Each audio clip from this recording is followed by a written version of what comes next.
Hello बच्चों, सबसे पहले तो 2025 नव वर्ष की आपको ढेरों शुभकामनाएं। आई होप आपकी क्लास 12th की अपनी प्रिपरेशन बहुत अच्छी चल रही होगी।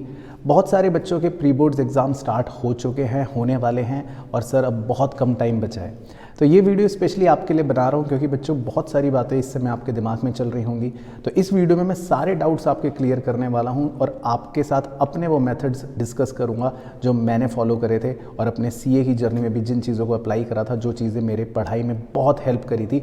और आप भी इन चीज़ों को ज़रूर फॉलो करना क्योंकि लास्ट के जो 40 दिन आपके पास है ये बहुत बहुत बहुत ज़्यादा इंपॉर्टेंट होने वाले हैं। तो देखो बच्चों, जो हमारे अगले 40 दिनों की जर्नी आपकी रहने वाली है मेनली, उसमें किन बातों का सबसे पहले आपको ध्यान रखना है। सबसे पहली चीज़ तो मैं आपको बोलना चाहूँगा जो आपकी एक्टिव लर्निंग है। एक्टिव लर्निंग एक बहुत ही इम्पॉर्टेंट स्टेज इस समय आपके लिए है क्योंकि आपके पास इस समय 5 सब्जेक्ट्स हैं, 6 सब्जेक्ट्स हैं। अब आप बिल्कुल भी ये गलती मत करना कि आप एक सब्जेक्ट को बहुत ज़्यादा इंपॉर्टेंस दे दो और कोई दूसरे सब्जेक्ट को बिल्कुल इग्नोर कर दो। आपकी एक्टिव लर्निंग चलती रहनी चाहिए, यानी कि जिसमें पहला इंपॉर्टेंट बात मैं आपको ये बोलना चाहूँगा बैलेंस, यानी कि सारे ही सब्जेक्ट्स को अब एक अच्छे बैलेंस के साथ आपको चलाना है क्योंकि अब आप पूरा दिन इनपुट की तरह पढ़ाई में दे सकते हो, आप नंबर ऑफ़ आवर्स ज़्यादा दे सकते हो। तो अगर आपके पास अकाउंट्स है, मैथ्स है, तो इन दोनों सब्जेक्ट्स को आप डेली ज़रूर इनकॉर्पोरेट करो और अपने डेली के शेड्यूल में इकोनॉमिक्स, बिजनेस स्टडीज़ या इंग्लिश, खासकर जो सब्जेक्ट्स आप इग्नोर करते हो, साल भर सोचते हो कि ये हम बाद में देख लेंगे, तो अब वो राइट टाइम है जिसमें आपको इन्हें ज़रूर अच्छे से करना है। इनको बिल्कुल भी इग्नोर नहीं करना है। और जो भी लर्निंग टेक्निक्स आपके काम आती हैं, जो भी पूरे साल आप जिस तरीके से फॉलो करते आ रहे हो उसी को फॉलो करना। मेरा सजेशन ये है कि कोई भी नई चीज़ें मत करना, यानी कि आपकी लर्निंग प्रोसेस सेम रहनी चाहिए जिस तरह से आप करते आए हो। बहुत ज़्यादा इस समय एक्सपेरिमेंट, नई चीज़ें ट्राई आउट मत करना। जो चीज़ें आपके लिए वर्क करती हैं, आपको पता है क्या है, उन्हीं को फॉलो करना। दूसरी चीज़ देखो, सबसे इम्पॉर्टेंट है कि अब हर सब्जेक्ट के आपको इम्पॉर्टेंट टॉपिक्स, सारी चीज़ें पता होती हैं और अब आपको फोकस उन पर ऑब्वियसली ज़्यादा करना है। कोई भी बच्चा ऐसा नहीं होगा या कोई भी टीचर ऐसा आपको नहीं बोलेगा कि जो कम इम्पॉर्टेंट चीज़ें हैं उन्हें करो। ऑब्वियसली आपको इम्पॉर्टेंट चीज़ों पर ही फोकस ज़्यादा करना है। पर यहाँ पर मैं एक बहुत ही इम्पॉर्टेंट चीज़ आपको बताना चाहूँगा जो है मिस्टेक्स को लेकर। ये काम आप ज़रूर करना और ये मैं साल में हमेशा आपको बोलता आया हूँ कि एक मिस्टेक्स की डायरी बनाओ। मुझे पता है नहीं बनाई होगी आपने, लेकिन अब वो गलती मत करो। देखो, आपके दिसंबर में कोई एग्ज़ाम हुए होंगे, उससे पहले हाफ ईयरली हुए होंगे। शीट्स निकाल के उनमें अपनी गलतियों को एनालाइज करो। 1 घंटा लगेगा, 2 घंटा लगेगा, बट वेरी इंपॉर्टेंट, बहुत ही हेल्पफुल टेक्निक है। जब मैं अपनी मिस्टेक्स को आइडेंटिफाई कर लेता था तो मुझे बहुत ज़्यादा हेल्प होती थी। मुझे पता लग जाता था कि मैं किस तरह की गलतियाँ कर रहा हूँ। और अब देखो, प्री बोर्ड्स शुरू होने वाले हैं या चल रहे होंगे, ये छोटी सी टिप आपको बहुत हेल्प करेगी प्री बोर्ड्स में भी और बोर्ड्स में भी। तो अपनी मिस्टेक्स को एनालाइज करो। और साथ ही साथ मैं इसमें ये भी ऐड करना चाहूँगा, जो आपके दोस्त हैं, जो आपके फ्रेंड्स हैं, अगर उन्होंने कुछ गलतियाँ करी हैं, या तो आपको इंटरनेट पर भी बहुत सारी मिस्टेक्स पता लग जाती है। इनफैक्ट मैंने भी एक सीरीज़ में कुछ टॉपिक्स में बताई हैं कि बच्चे क्या मिस्टेक्स करते हैं, उन पे फोकस करो। तो आप इम्पॉर्टेंट टॉपिक्स के साथ साथ उन मिस्टेक्स पर भी फोकस करो अपने हर सब्जेक्ट के अंदर जो जनरली आप करते हो। इससे आपको देखना बहुत हेल्प आपको ज़रूर मिलेगी। तीसरी चीज़ जो अब आपके अगले 40 दिनों में बहुत ज़्यादा काम में आने वाली है वो है स्ट्रेस मैनेजमेंट।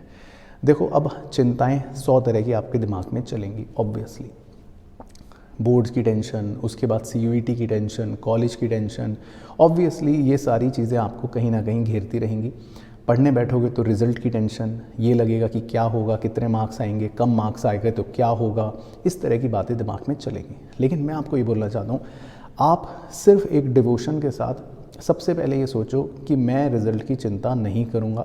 अब आपका काम है सिर्फ अपना बेस्ट देना, अपनी कड़ी मेहनत करना, जितना टास्क आपका है उसको अच्छे से करना। इसमें एक छोटी सी मैं टिप आपको ज़रूर ये देना चाहूँगा जिसको बोलते हैं माइक्रो लेवल।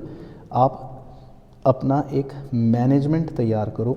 माइक्रो लेवल से मेरा मतलब है आपका डेली का शेड्यूल बिल्कुल फिक्स होना चाहिए। स्ट्रेस देखो कब होता है, स्ट्रेस हमेशा तब होता है जब एक अनसर्टेनिटी होती है, आपको लगता है क्या होगा, या कई बार रात को लगता है कि मैंने पूरा दिन वेस्ट कर दिया, अब यार टाइम वेस्ट हो गया। तो आप स्ट्रेस को आने का ज़्यादा अपने पास मौका मत दो, रिजल्ट की टेंशन करो मत, माइक्रो लेवल मैनेजमेंट रखो। यानी दिन का 1-1 घंटा आपको पता होना चाहिए। एक दिन पहले अपनी डायरी में नोट कर लो कि कल मैं ऐसे ऐसे पूरा दिन का शेड्यूल रखने वाला हूँ। मॉर्निंग, इवनिंग या आफ्टरनून, जो भी आपका टाइम टेबल है अपने हिसाब से, लेकिन वो डिफाइंड होना चाहिए। पॉइंट ये है। और माइक्रो लेवल पर, ये नहीं कि मैं देखता हूँ बच्चे कहते हैं चलो ठीक है कल मैं ये करूँगा चैप्टर 4, बस हो गया ख़त्म, ऐसे नहीं। माइक्रो लेवल, एक एक, मैं तो कह रहा हूँ घंटे से भी माइन्यूट बन सके तो मिनट में जाओ कि इतने मिनट लगेंगे मुझे ये करने में या इतने मिनट में मुझे ये काम करना है। पूरा दिन माइक्रो लेवल तरीके से मैनेज्ड होना चाहिए, तो आप देखना वो हेल्प करेगा। और उसमें अपना लेजर टाइम भी डालो, मस्ती का टाइम भी रखो थोड़ा बहुत, लेकिन ये बहुत इंपॉर्टेंट चीज़ है, ये बहुत हेल्प करती है खासकर लास्ट के 30-40 डेज़ में। अच्छा, चौथी और आखिरी चीज़ ऑब्वियसली बहुत ज़्यादा इंपॉर्टेंट है, कंटेंट एंड योर इंटेंट। देखो, कंटेंट से मेरा मतलब है आपके पास जो चीज़ें हैं, खासकर अगर आप देखो मेरे चैनल से अगर पढ़ रहे हो और पूरे साल अगर आपने हमारे साथ रेगुलर पढ़ाई करी है तो मैं बिल्कुल डंके की चोट पर आपको बोल रहा हूँ, कॉन्सेप्ट्स में और कंटेंट में कहीं कोई कमी आपके नहीं रहने वाली। सब कुछ हमने कवर कर रखा है अपने सब्जेक्ट्स के अंदर। किसी भी टॉपिक के किसी भी कॉन्सेप्ट में अगर आपको प्रॉब्लम है, मैं फिर से बता रहा हूँ, जाकर आप प्लेलिस्ट में जो मेरी वीडियोस हैं उनसे अच्छे से रेफ़र करो। हो सकता है एक टॉपिक को समझने में 1 घंटा लगे, लेकिन एक बार वो जो पकड़ बन जाएगी, वो कॉन्सेप्ट क्लियर हो जाएगा, फिर आप कैसे भी क्वेश्चन कर पाओगे। तो जहाँ पर भी अगर आपको कॉन्सेप्ट में वीकनेस लग रही है तो ज़रूर हमारे कंटेंट को फॉलो करो, उसको देखो, उससे समझो, पढ़ो। बाकी रहा सवाल बुक का, मेरे हिसाब से अभी कोई भी ज़्यादा डिफरेंट मटेरियल की बुक्स मत पढ़ना। जिससे आपने साल भर फॉलो करा है, इजी लैंग्वेज वाला या जो भी आपको लगता है कंफर्टेबल हो, उसी को फॉलो करो, उसी को बार बार रिपीटेटिवली पढ़ना। उस पर हाइलाइटर लगाओ, स्टिकी नोट्स लगाओ, या कैसे भी करके एक ही सिंगल कंटेंट को फॉलो करो, अच्छे से करो, वो बहुत इंपॉर्टेंट है। और हमारे चैनल पर भी देखो अभी रिविजन्स भी चल रहे हैं, मैं हर टॉपिक के इंपॉर्टेंट क्वेश्चंस भी करवा रहा हूँ चैप्टर वाइज, और अभी बहुत जल्दी हमारे आगे आने वाली वीडियोस में भी बहुत सारी चीज़ें कवर होंगी। तो आप कंटेंट की बहुत ज़्यादा चिंता मत करो, ऑब्वियसली जो है आपके पास वो सफिशिएंट है, बस उसको बहुत अच्छे से करो। एंड लास्टली इंटेंट सबसे ज़्यादा मैटर करता है। आप सिर्फ मेरी एक बात मान लो, आपकी चिंताएं कम हो जाएंगी, रिजल्ट भी अच्छा रहेगा। सिर्फ एक अच्छे ट्रू इंटेंट से पढ़ाई करो, यानी कि आपको हार्ड वर्क करना है, आपको कंसिस्टेंट रहना है, और जितना हो सके टाइम वेस्ट कम करना है। और ये कब होगा? जब आपका एक शेड्यूल आपकी आंखों के सामने होगा, एक गोल आपकी आंखों के सामने होगा, आपके अंदर वो आग होगी कि मुझे अपने गोल तक पहुंचना है। और बच्चों के मैसेज आते हैं कि सर हम डिमोटिवेट हो रहे हैं, या कुछ मोटिवेशन दे दो, या सर एग्ज़ाम आ रहे हैं समझ नहीं आ रहा है। तो मैं आपको एक सिंपल ट्रिक बताता हूँ, बहुत ही सिंपल ट्रिक है। जब भी डिमोटिवेशन लगे तो जाओ अपने पेरेंट्स को देखो, अपने पापा या अपनी मम्मी के पास जाओ, अपनी मम्मी के हाथों को ऐसे एक बार देखना, हथेली को, मैं सच बता रहा हूँ, उठा के हाथ देखना, उनके हाथों की वो जो लकीरें होंगी, हाथों के कट्स होंगे, अपने पापा के पास जाना, आँखों के नीचे की जो झुर्रियाँ होंगी या माथे पे पड़े बल होंगे ना, वो देखकर आपको खुद लगेगा कि अब मेरे पास कोई ऑप्शन नहीं है, मैं लेजर नहीं कर सकता। आप कोई ऐसे नहीं हो कि आपके माता पिता कोई करोड़ों के रईसों के जायदाद पे आप बैठे हुए हो कि आपको सब कुछ मिल जाएगा, ऐसा कुछ भी नहीं मुझे लगता कि होगा किसी के पास भी। तो आपको तो हार्ड वर्क ही करना है, वही ओनली ऑप्शन है। बस उस चीज़ को, उस पर्पज़ को आपको जगाते रहना है कि भाई हाँ यही है। और उसको जगाने का सबसे बेस्ट तरीका है अपने पेरेंट्स को देखो, उनसे बात करो, उनको आप दिन भर देखते ही हो, उन हालातों को समझो, और ऑब्वियसली आपका हार्ड वर्क ही आपको आगे लेकर जाएगा। तो एक अच्छे इंटेंट के साथ आप मेहनत करो, मैं यही बोलना चाहूँगा। कहीं किसी चीज़ की कोई कमी नहीं है। छोटी छोटी जो बातें मैंने बताई उन्हें ज़रूर इनकॉर्पोरेट करो। 40 डेज़ हैं आपके पास।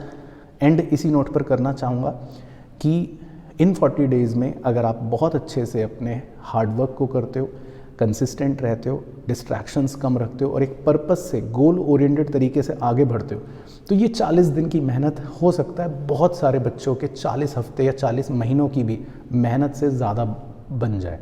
और आपका रिज़ल्ट इतना अच्छा आएगा, इतना अच्छा आएगा एक बार की इस मेहनत से, हो सकता है आपके सारे रिश्तेदार, आपके सारे अड़ोसी पड़ोसी देखते रह जाए, और आपके माता पिता का भी सीना गर्व से चौड़ा हो जाए, जो हम सब चाहते हैं हो। तो बस इसी थॉट प्रोसेस के साथ आगे बढ़ो, अच्छी मेहनत करो और बढ़ते रहो। बाकी कोई भी बात कहनी हो, वीडियो अच्छी लगी हो तो शेयर करना, कमेंट ज़रूर करना।